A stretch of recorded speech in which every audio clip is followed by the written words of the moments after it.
All right, so this problem, a statistics professor has just given a final exam and the results are listed below. Test the claim at the 5% significance level that the class performed on average better than a C+.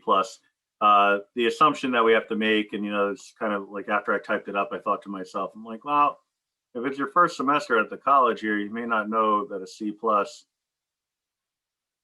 is a 75. Right, so better than a 75. Right? So that gives us, when we're looking at a hypothesis, a pretty straightforward one, and that would be that with our null and alternative hypotheses, better than a C+, that's pretty flat out saying mu is greater than 75. All right, so that's an alternative hypothesis because the null hypothesis always involves an equal sign. Okay, so it can't be a null hypothesis. So here it's the alternative. So then it begs the question, well, what is the null hypothesis? The null and alternative hypothesis always have the same ingredients because one has an equal sign and the other has an inequality. All right, so whatever these two things are, those are going to be part of your null. I'm going to have a mu, and I'm going to have a 75. The only difference is I'm going to have an equal sign. All right. We also know the alpha value. They told us that the alpha is 0.05. Indirectly, they said significance level, 5%. 5% in decimal form is 0.05. Significance level is the verbal way of representing the alpha. But we don't have any summary statistics. Right? In order to have a t-test, what I would need are an x bar, an s, and an n. All right. So I'm going to need to compute those values. So what I'll do is I'll just kind of scroll down here in my Desmos calculator, insert a table, and put these values in x1. It's just a table of values. Like on the handout or the document PDF, but it would just go into one column because it's not like a frequency table or anything like that. I just got to type in all these values. Kind of annoying, but I got to do it.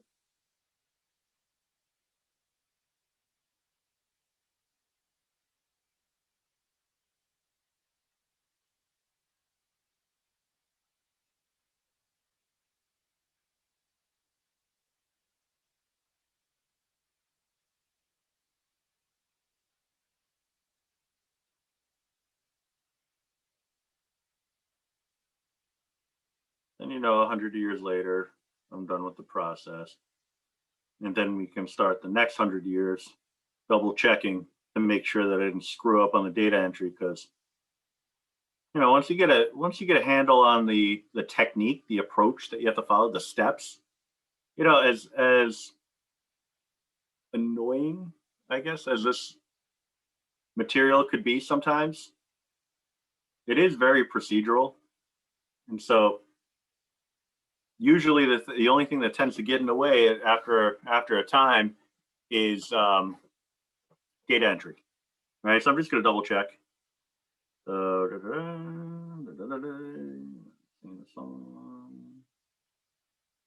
my own mind.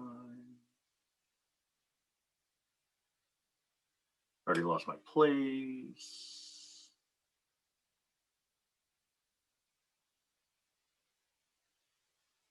$74, 76, 70, 91. Okay. 76, 88, 73, 62, 79. All right. 93, 75. So far, so good. 74, 89, 73, 84, 83, 79. Yeah, it looks like I got it. Okay. So now we need the mean and we need the standard deviation. So function, stat, mean, x1, 78.24.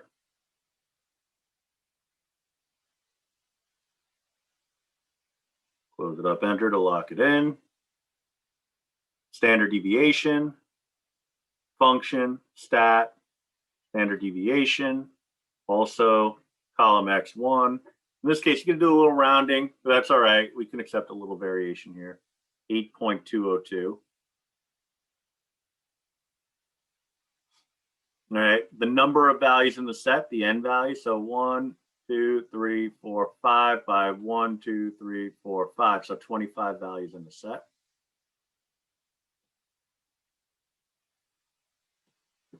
So we have our summary statistics. So now what I need is the t statistic.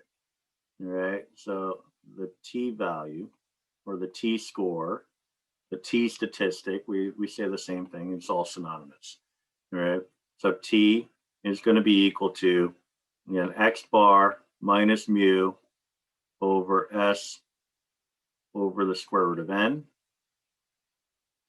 which is 78.24 minus 75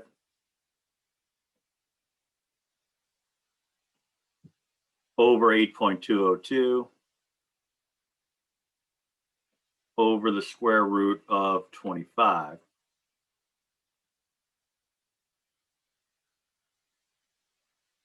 So we'll get an approximate value there in a sec. Lock that in. So 78.24 minus 75 over another fraction, 8.202 to 02 over the square root of 25. So we're looking at about 1.975 as my t-score.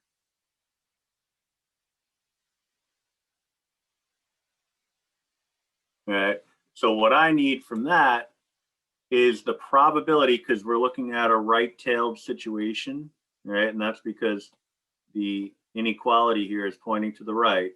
So this guy right there, that's telling me that the probability that I'm looking for in order to get my p-value,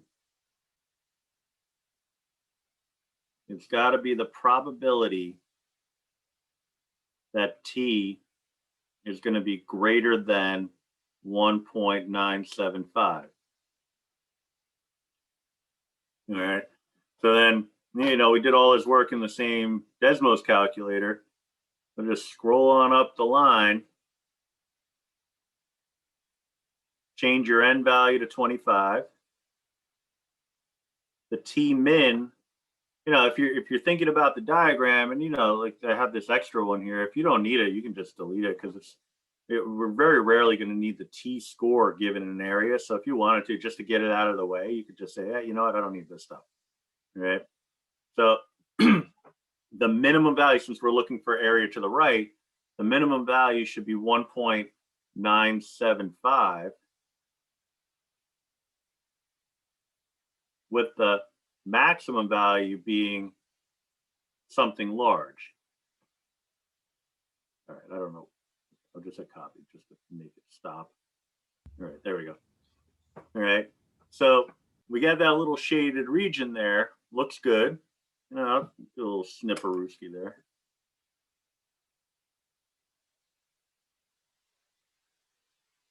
Just the picture is all I need, I guess.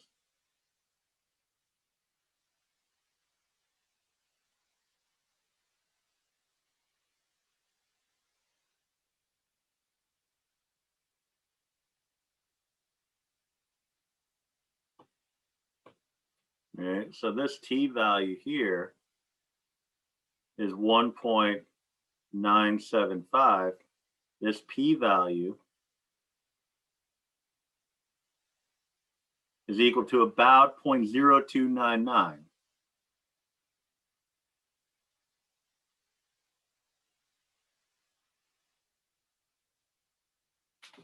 All right. So depending on rounding, you might have a little bit of variation in your answer.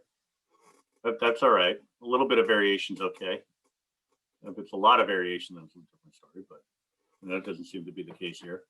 All right. So what I need to do now is really kind of make a decision on what on earth this means. Well, we know that alpha, again, the alpha value is equal to 0.05. If the p-value is less than the alpha value, then you reject the null hypothesis. So again, if the p-value is less than alpha, we reject the null hypothesis. All right, well, the p-value is 0.0299. That is definitely less than 0.05. So that means that we're going to reject the null hypothesis. Sorry, can you just show what you entered in the Desmos again? Just scrolling up it. Yep. Got it. And because it's a greater than problem, you set the 1.975 as the lower bound. Correct. Okay. Thank you.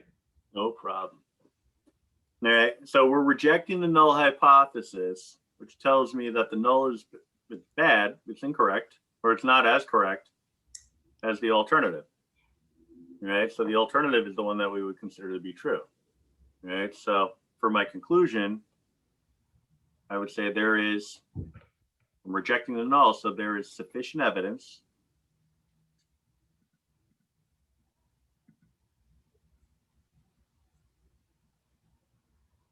to reject the claim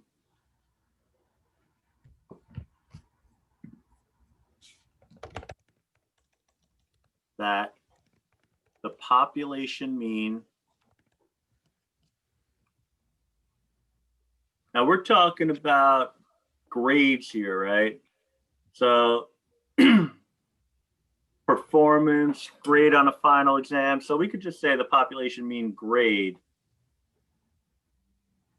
is 75 at the 0.05 significance level.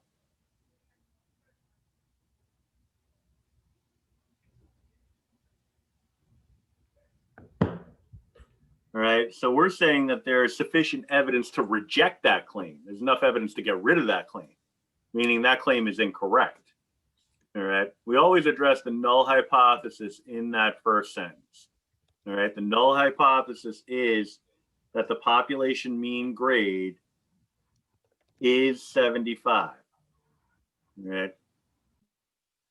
Now, the question was asking for us to, or it's requiring us to test a claim at the 5% significance level that the class performed better than a C+. So therefore, the claim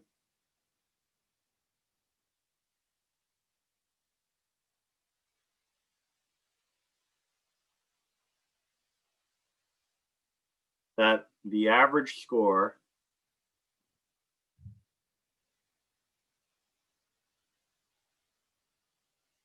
was better than C+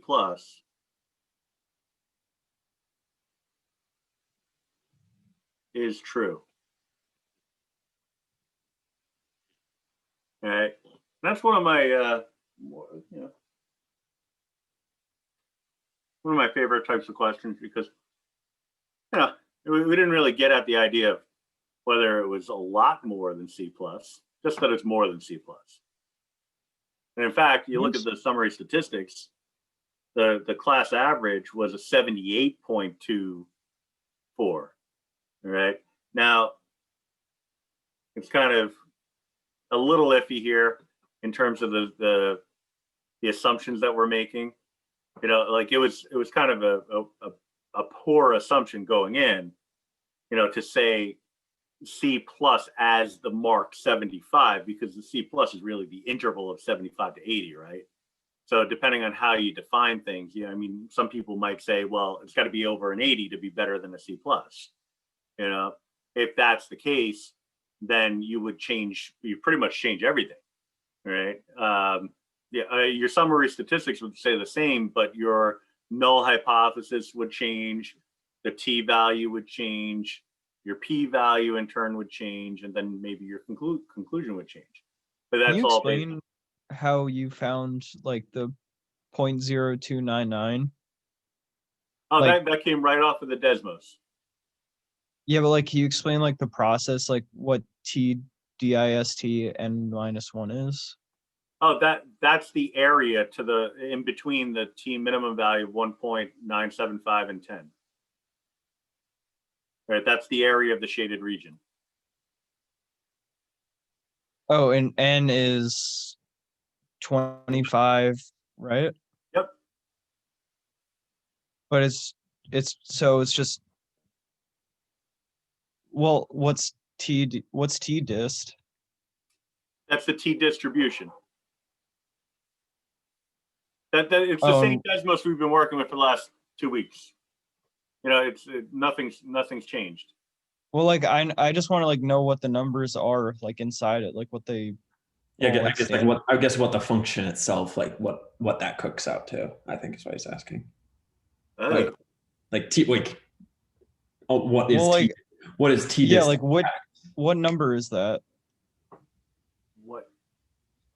I'm not following. What number is? Yeah, like what you're multiplying 24 by TDIST, like, so what is that? Like, what number is that, right?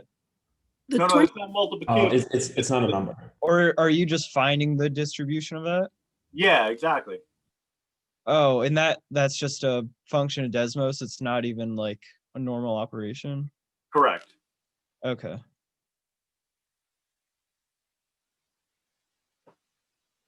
All right. So that was the t-test. So let's take a look at the match pairs design. And so that's you're not going to have to any hypothesis test that we don't talk about, especially in the review, but even in the notes, whatever, that's not something you're going to be assessed on. So what is in the breakdown is what's going to be on the assessment. All right. So the next one that's relevant is the match pair design. So the manager of a consulting firm in Lansing, Michigan, is trying to assess the effectiveness of computer skills training given to all new entry-level professionals. In an effort to make such an assessment, he administers a computer skills test immediately before and after the training program to each of the 20 randomly chosen employees. The pre-training and post-training scores of these 20 individuals are shown in the table below. All right, so we have this information. The employees are numbered, but that's not the relevant information. It's the before and after stuff that we care about. So you might have saw before when I deleted my work for this, but I did have this boxed in. If I can actually successfully draw a box. This is me drawing a box normally, but that's what it shakes out to. It's good because it makes things a little bit easier. This is the before and after information. What we need is the difference between those two. All right. So this is my X1 and this is my Y1 in Desmos. All right. So what I prefer to do here is kind of have a clean slate. So what I'm just going to go to Desmos again. I'm going to go into my graphing calculator. And I'm going to go open up my match pairs t-test. Oh, you know what? I just realized I already had it opened up, but whatever. It's fine. So this is stored for you on Blackboard under under calculators. Right? So under data entry, I have it set up with some dummy values. So you just overwrite those. I just needed a test to make sure it would work. So that's an ongoing thing. But we type in our raw data.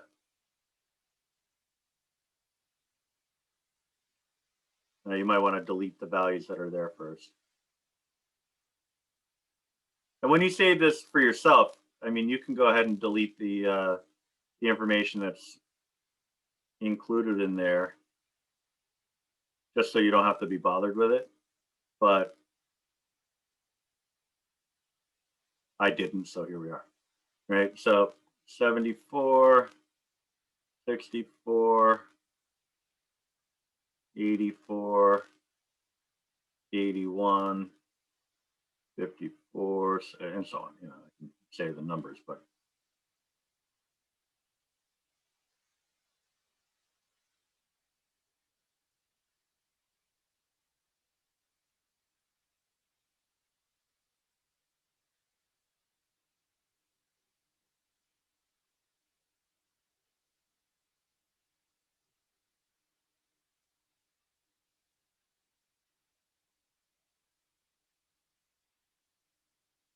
and again, as we've seen, it can kind of get a little wonky when you're using a touchscreen. So if you have the means, the ability to use something other than a touchscreen, that might benefit you. But if not, then you'll get there. It's just, it takes a little patience.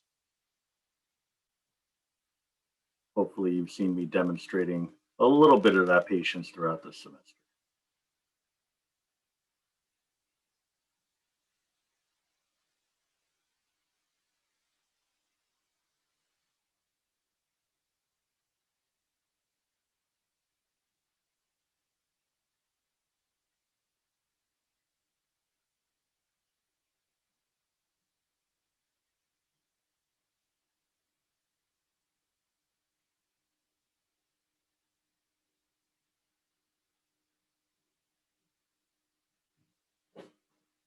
All right, for this one, I was kind of checking as I went because I knew it would be a pain in the ass to go back and try to fix it later on. So I'm just gonna hope and pray that it all went in the right way.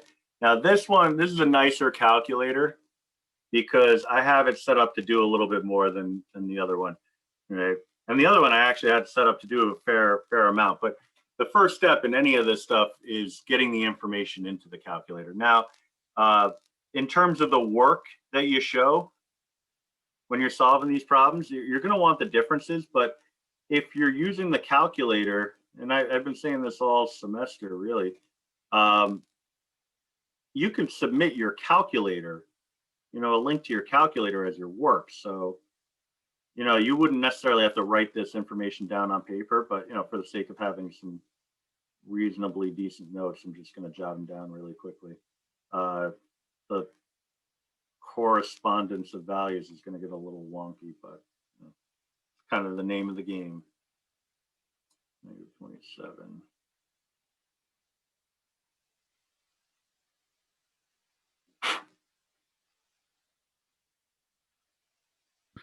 So, Professor, we could use the Desmos and also by hand, right? Correct? Correct. Okay, I'd rather the hand. All right. I'm just going to resize this in a sec to clean up the relationships here.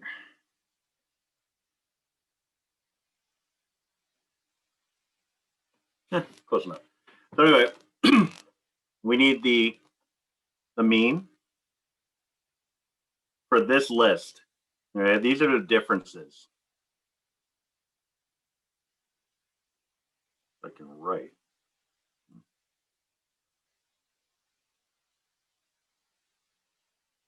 So we sub the X bar with a little d. So X bar sub d, S sub d.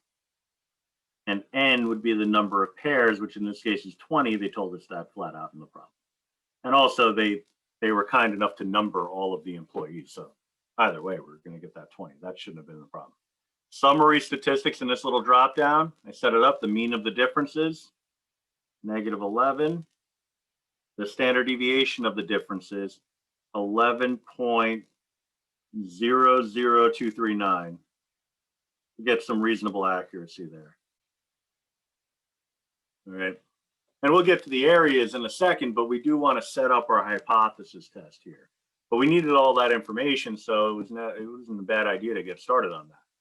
So using a 10% level of significance, so they're saying alpha is 0.10, do the given sample data support the firm's training, the firm's training program is effective in increasing the new employees' working knowledge of computing. All right. So that would suggest that the score after has to be higher than the score before. All right.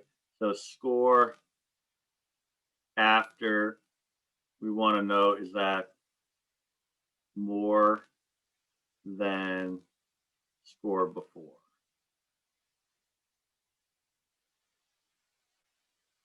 All right. Now, translation, the score before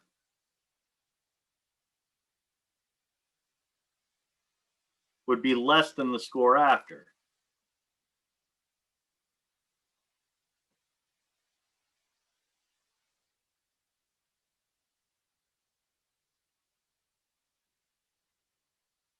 All right, that's all just kind of like little notes to kind of organize the thinking. All right, so when we're setting up our null and alternative hypotheses, H sub O should be that there's no difference in population means. All right, group 1, group 2, before, after, whatever, doesn't make a difference. We subscript it 1 and 2. All right.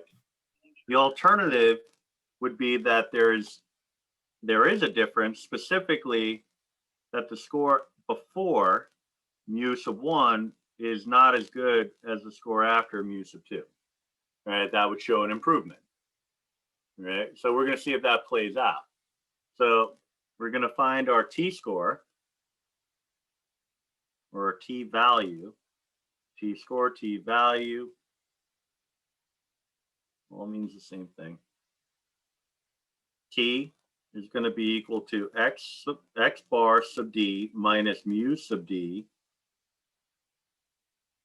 over s sub d over the square root of n. All right, so the only change between this and our ordinary t score or t value formula, t distribution formula, is the subscript of d. All right, so x bar sub d, negative 11. Mu sub d, we're going to assume to be equal to 0. The reason why we're assuming that is because if two values are the same, our null hypothesis says that the two values are the same. If two values are the same, there is no difference. If mu sub d represents the difference between the population means, if I tell you that those two values are the same, then I'm saying that the difference is equal to 0. All right. So 11.00239, that gives me my S sub d, and we're putting that over the square root of 20.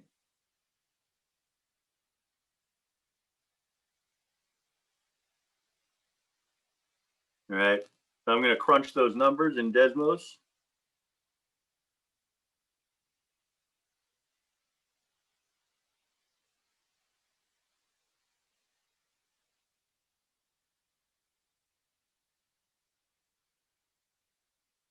And so we get a t value of approximately negative 4.471. All right. Now, because this graph has us going off, or I'm sorry, this alternative hypothesis has us going off to the left, what I would want to do in order to find my p-value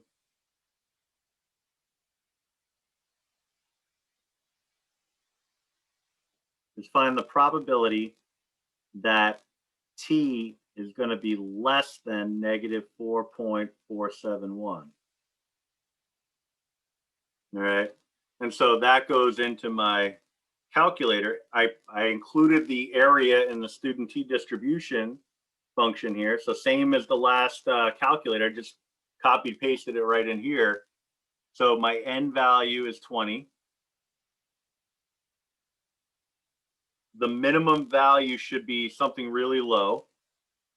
My maximum value should be the negative 4.471.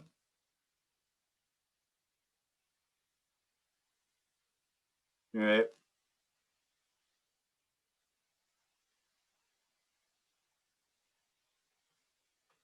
Now you don't see any shading here, but it's really there. It's just hard to see. Negative, and I'll bring in the picture. I'll actually bring in the whole shibiggity bang here.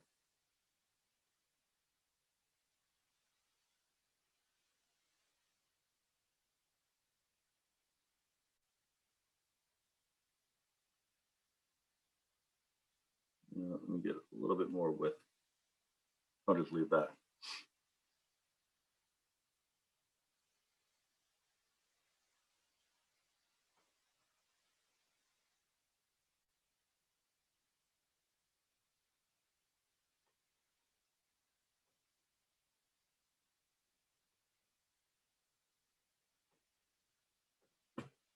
All right, so negative 4.471 is somewhere over here somewhere. Like somewhere over here somewhere.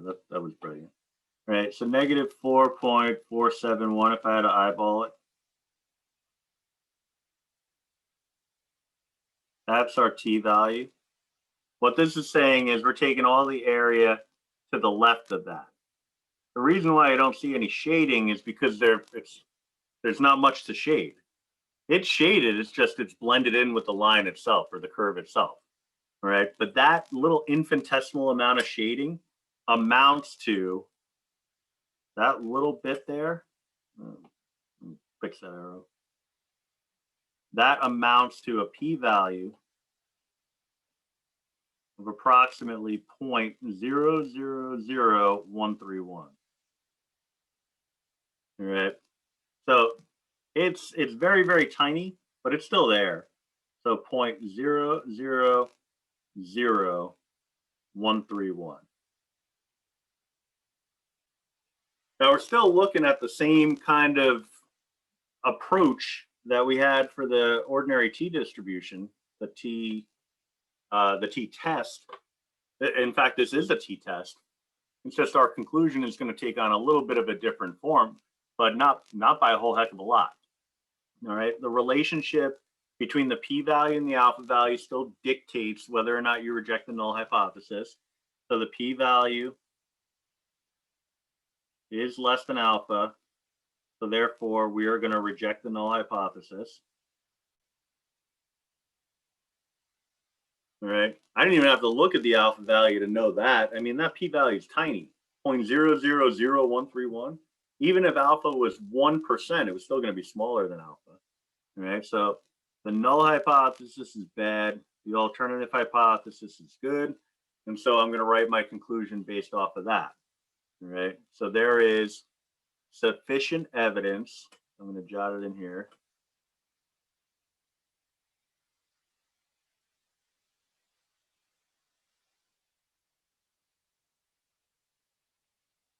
To reject the claim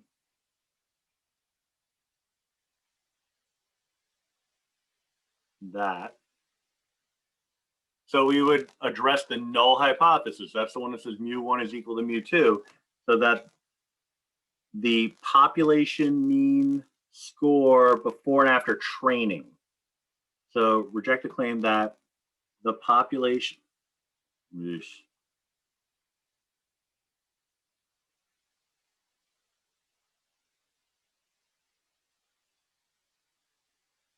before and after training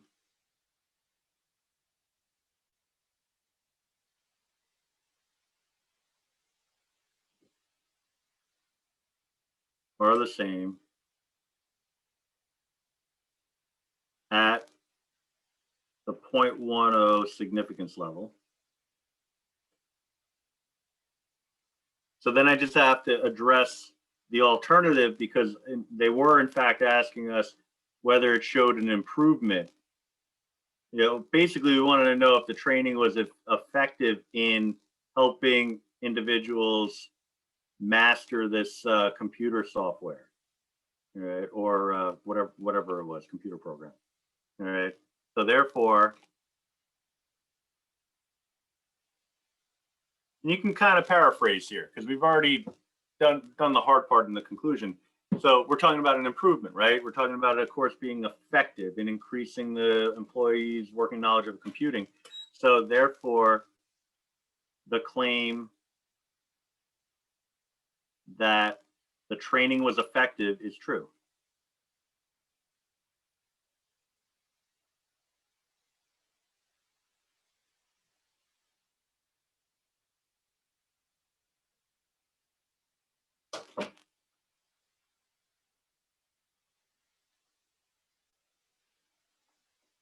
All right. So obviously a lot going on with these questions, which is why you're only getting one of them on the test. But, you know, one is enough, you know, plenty going on there. But Professor, if it's the same, wouldn't it be mu1 equals to mu2? Well, we're rejecting that. That's the thing. There's sufficient evidence to reject the claim that they're the same. Oh, okay. So we're saying that mu1 would not be equal to mu. Okay, okay. All right. So that was the matched pairs case. And you can see, like, in terms of the computation, you know, Desmos is going to take care of that for you. It's just you got to come up with your null and alternative hypotheses and any values that you would need to put into Desmos. But once you have that, you're going to get the the t value you're responsible for, but you'll get your p value, and then from there it's just a matter of writing the conclusion. So it's an acquired taste, but once you get it all squared away, you'll be fine. All right. So then, the design of a study. So let me hop back in time here. On this test, we're looking at, so yeah, anything that's, you know, where it says one population proportion, it says two population proportion, those are all irrelevant, right? So only the t-test and the match pairs design are the ones that. So it's a 1 or 2 population mean? Exactly. Okay. Does it usually give that little header to tell you, or is it going to be up to you to decide? No worries if either. It'll be up to you to decide, but you'll know it when you see before and after in a table. Okay. You'll know that means match pairs. And if you don't see that, it's not. Versus just assess. I guess one more question is, when you were doing the one with the test grades where it was saying, prove that the class's average is above a C, was that implying that the test's grades listed there were a sample of everyone's grades and not all the grades? Correct. Okay, got it. Okay, cool. Because otherwise you could, if you had all the grades, you could just take the average of all of them, right? Exactly. All right, so the design of the study here, you know, it's nothing too crazy, but a student wishes to conduct a study to determine if there's a correlation between the number of hours of homework assigned per week in math class and the grade earned in that class. Right. So the first part of it is this an observational study or an experiment? So we're kind of drawing a quick conclusion here. And it's sort of open-ended, and I kind of prefer it to be that way, so that you have the freedom to kind of use your own insight and your knowledge of the subject area in order to be able to draw a reasonable conclusion. So the key to a study being an experiment is that you have to have a treatment.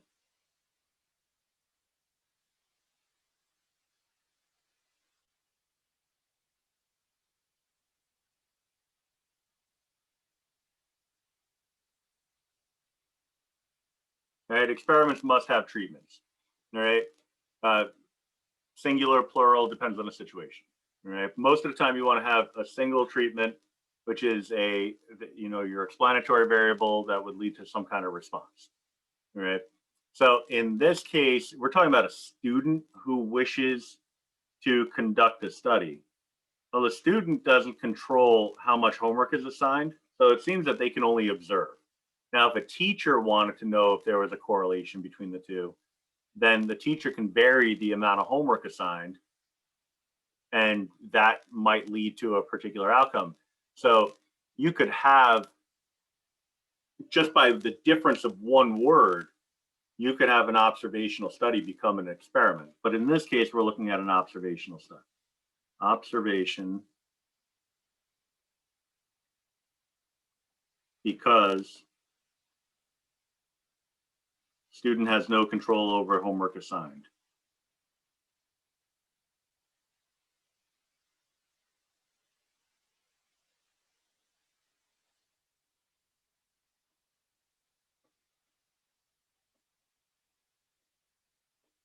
All right, but you might look at it a different way, which is why, like I said, I prefer to keep it open-ended, because you might look at it and say, well, the student worked it out with a bunch of teachers and said, hey, listen, can you do me a favor?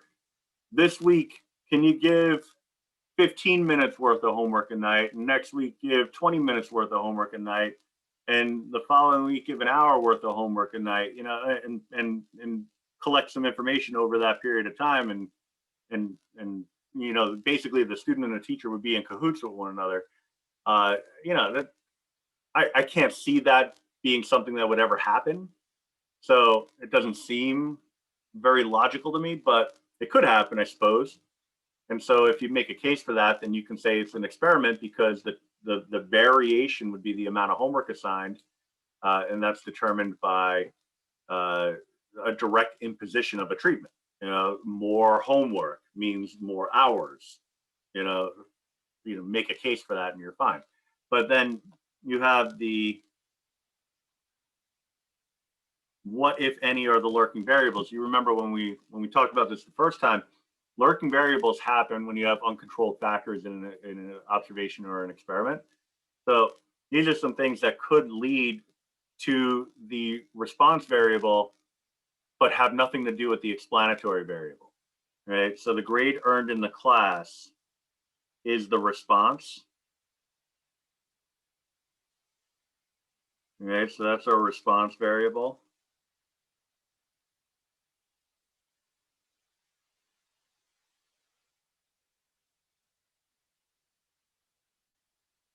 The number of hours of homework that would be assigned, that would be the explanatory variable. Question didn't ask for that, but it could. And also, you can't really determine what lurking variables are if you haven't addressed what the explanatory variable is. All right, so now you'd want to be thinking about, well, what are some other things that could impact a grade earned in a class other than the number of hours of homework assigned? And so the obvious things come, level of difficulty,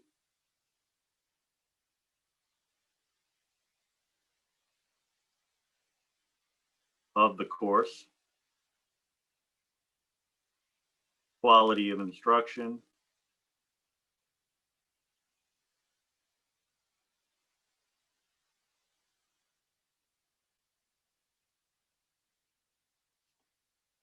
you got a crap teacher, doesn't matter how many hours of homework you have, it's not gonna end well necessarily, unless you're one of those students who learn in spite of the instructor. Like, well, I got a crappy teacher, so I guess I'll be teaching myself this semester. I mean, some of you may be doing that right now. I don't know.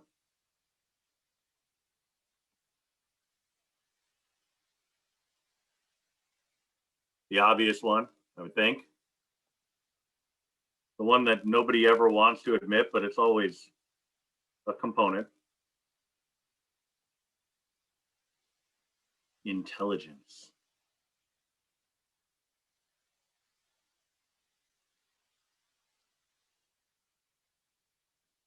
All right. And there's a bunch more. Something that kind of sticks out in my mind for a question like this would be, you assign, the teacher assigns 20 problems, and in their mind they say, well, that's 20 minutes worth of homework. Okay.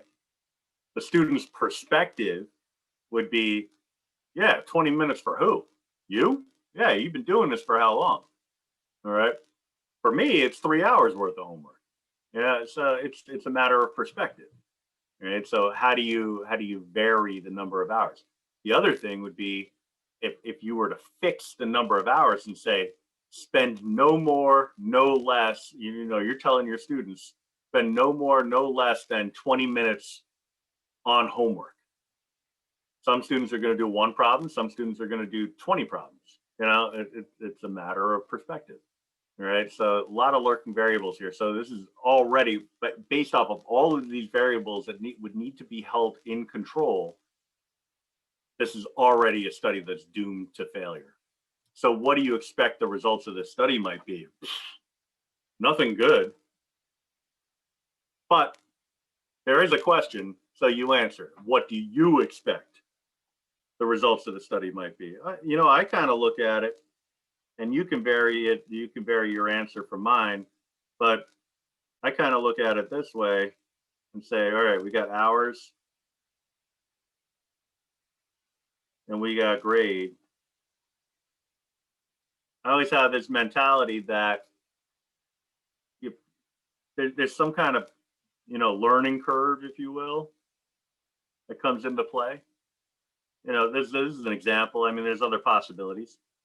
You would say, Well, as I increase the number of hours, my grade might improve, but it's only going to improve so much. You know, homework is only going to have so much of an effect on my grade. You know, if let's say practicing problems that I'm, you know, reasonably comfortable with can get me to a C. Okay, cool. I don't know what I don't know, so practicing problems that I'm not comfortable with may not necessarily get me the rest of the way, because if I'm just getting them wrong, I can spend 10 hours getting more and more problems wrong without ever knowing why I'm getting them wrong. And so when that happens, I'm kind of spinning my wheels for no progress, you know? And so in that case, we'd have some kind of leveling off effect. But, you know, this is the kind of problem, this is the kind of the part of the problem where you wouldn't expect to lose any kind of credit as long as you give a reasonable answer. Because I've had people say, all right, yeah, that's good. Your grade and hours, that's fine. My experience is more like this. Some people say that. Be like, I don't learn by doing homework. So I could spend 30 hours on homework. I can spend no hours on homework and I'm going to get the same answer. I learn by observing in class. Okay. Then you got other folks that would say, the more problems I do, the better off I am.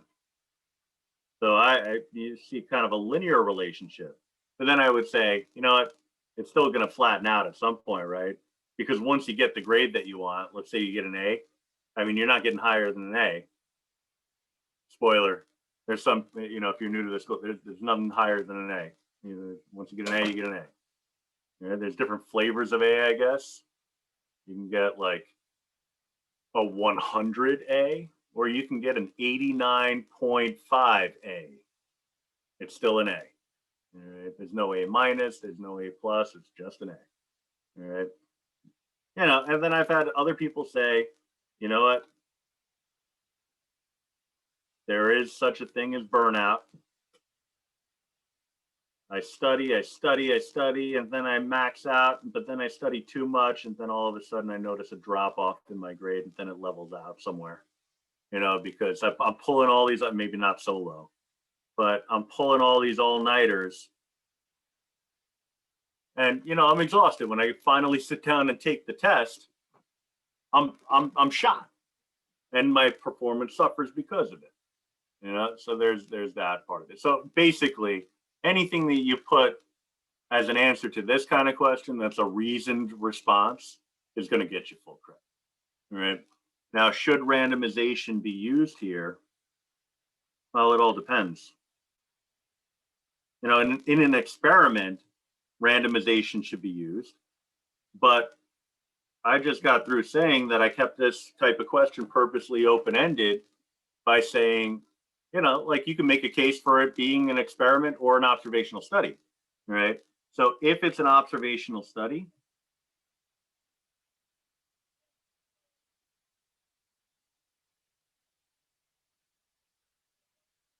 randomization is recommended.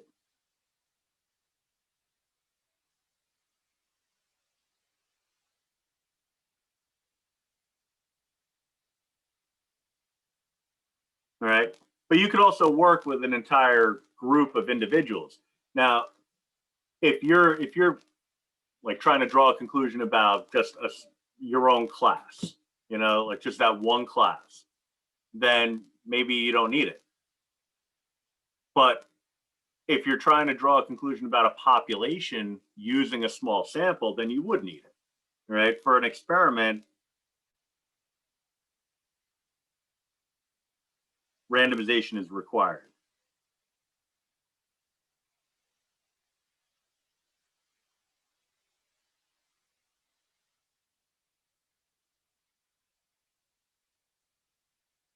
Right? But what I would say is you can never go wrong incorporating randomization and replication into a study, right? So if randomization is not required, but you say, Yeah, we should randomize. You're never going to lose credit for that, right? Because anytime you reduce bias, that's always a good thing. Randomization reduces bias.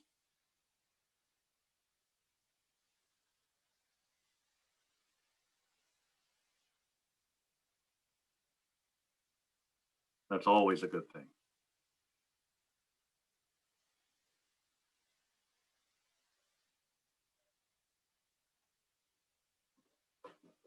All right.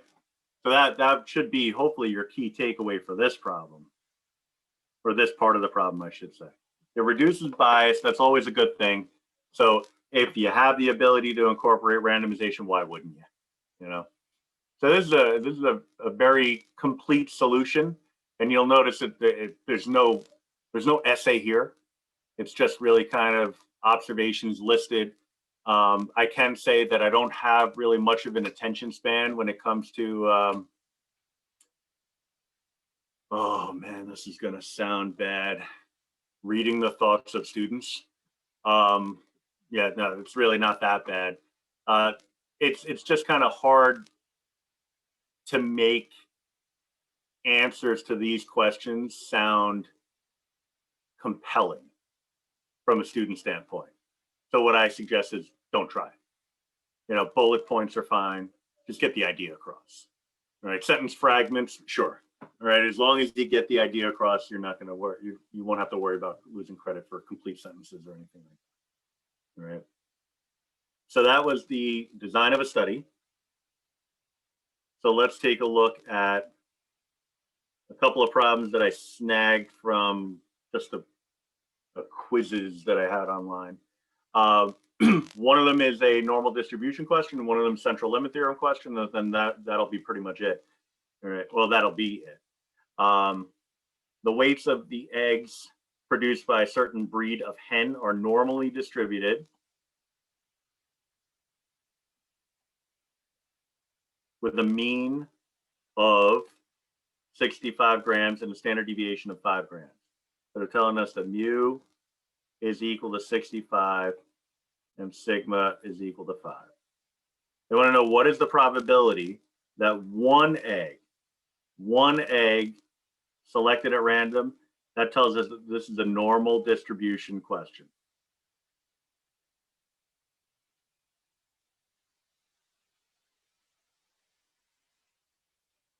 If they said 20 eggs selected at random, then we'd be looking at central limit theorem. All right. So that's the key ingredient. A singular is going to be a normal distribution question. They'll have the same kind of structure, same format. Just one of them will be a singular and one of them will be a plural. You know, selected at random from a hen house will weigh more than 68 grams. So I want to know that what the probability is that some individual value, you know, that one egg selected at random is going to be more than 68. Right. So what we do is we convert that to a z-score.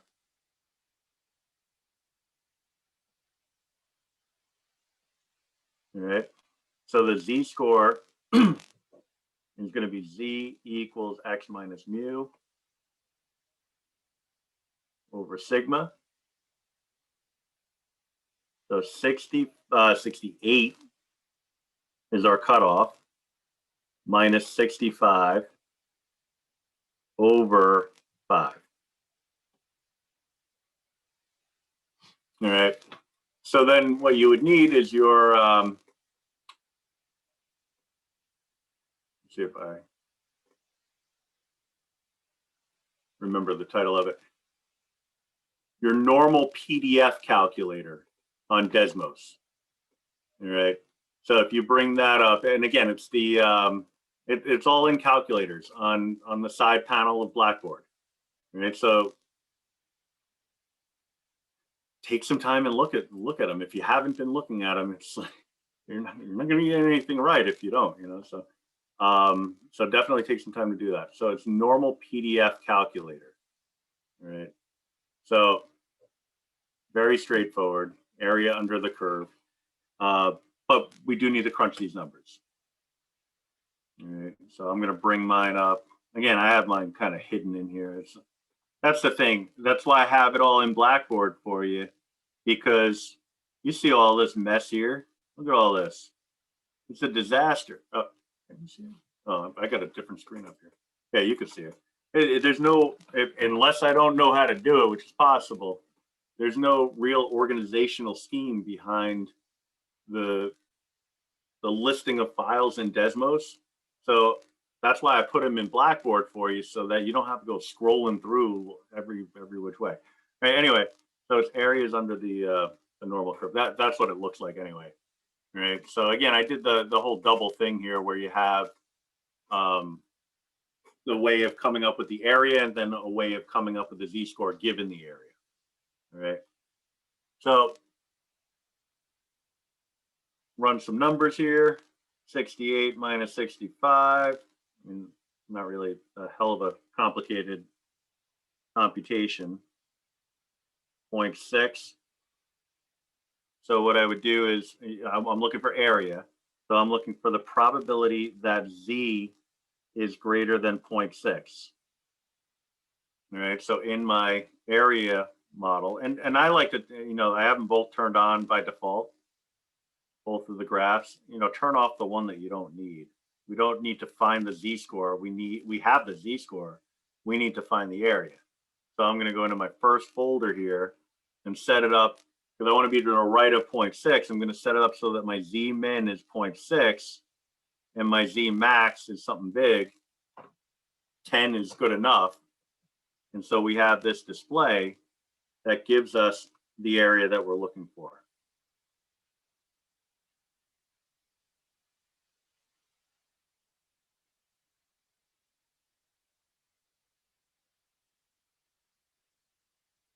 Let me just copy that in there.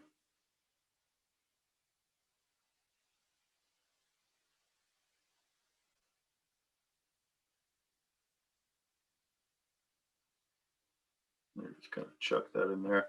And this one, it's not a hypothesis test. All I'm asking you for is the probability. Why did that do that twice? Or, I don't even know what it did.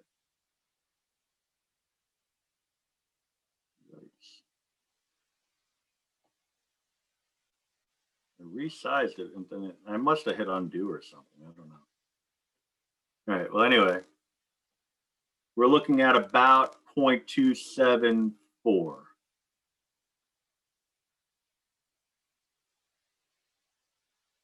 right. So that's a normal distribution question. The only difference between that and central limit theorem, you see here, in a sample, I'll read the whole thing, but the last part of it is if a sample of 50 people, the n value is something bigger than 1. That's the key ingredient. That tells us that it's central limit theorem. So this little guy right here, let me clean that up. That's our central limit theorem indicator. All right, anyway, I'll read the whole thing. In a study done on the life expectancy of 500 people in a certain geographic area, the mean age at death was 72 years, and the standard deviation was 5.3 years. All right, this is a very large group of individuals. So what this is trying to tell us is that we can treat this as a population. All right, so they're telling us that mu is equal to 72 and sigma is equal to 5.3, right? So that's the certain geographic area. We're looking at these 500 people now. We're sampling 50 people from that same region, right? So because it's central limit theorem, what I would do is I convert my mu into a mu sub x bar. Mu and mu sub x bar are the same. They're both 72. But I also have to convert my sigma into a sigma sub x bar, which is equal to sigma over the square root of n. All right. So the n value here is equal to 50. So 5.3 over the square root of 50. All right. So I got to crunch those numbers. So I'm just going to scroll down, get rid of that. I don't need it anymore. So I just need 5.3 divided by the square root of 50. So about 0.7495. You know, I don't want to lose too much accuracy here, so I could go to 0.75, but 7495 just feels a little bit better. All right. So the question here is saying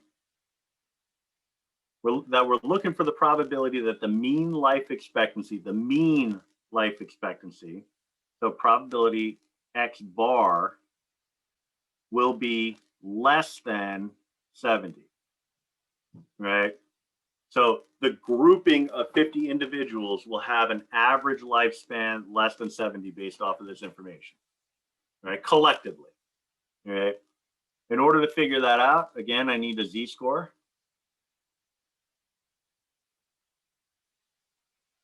So z is going to be X bar minus mu sub X bar over sigma sub X bar. So z will be equal to 72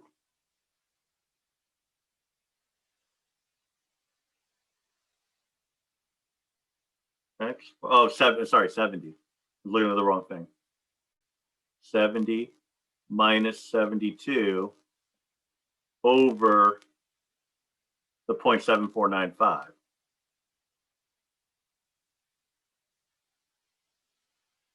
We'll get our approximation here.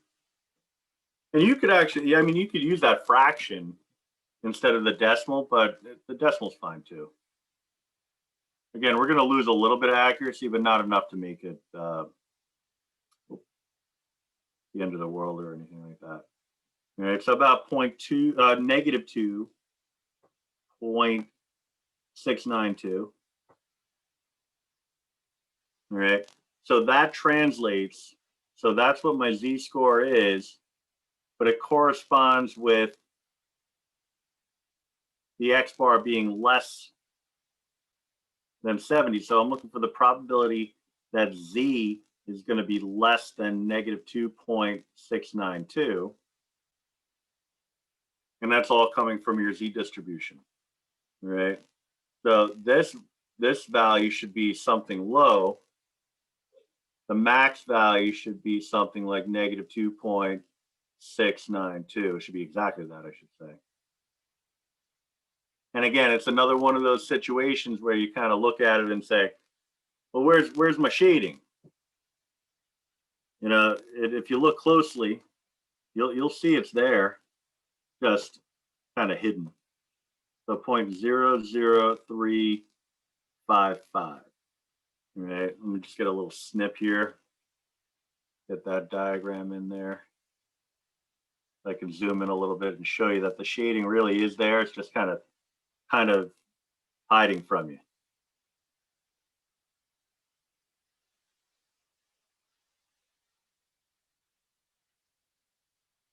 Right, so you can see, okay, you can't see anything. Come on, come on, come on. Oh, preparing my library for a faster experience by crapping out on me. So anyway, you get close enough, you can see a little teensy tiny little bit of shading there. That corresponds with the z value of negative 2 point. So it's like, it's definitely right there. Just really, really hard to see, but that's z approximately equal to negative 2.692. All right. And so that little shaded region there, little tiny little sliver,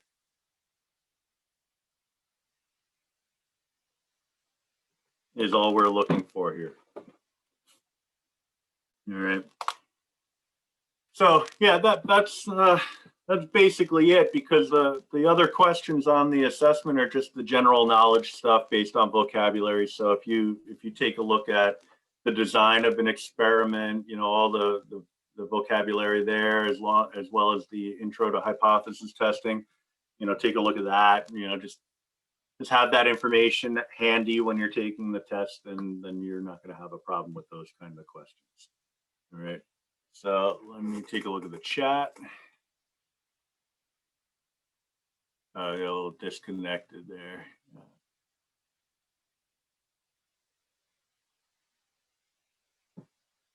Let me just check something real quick.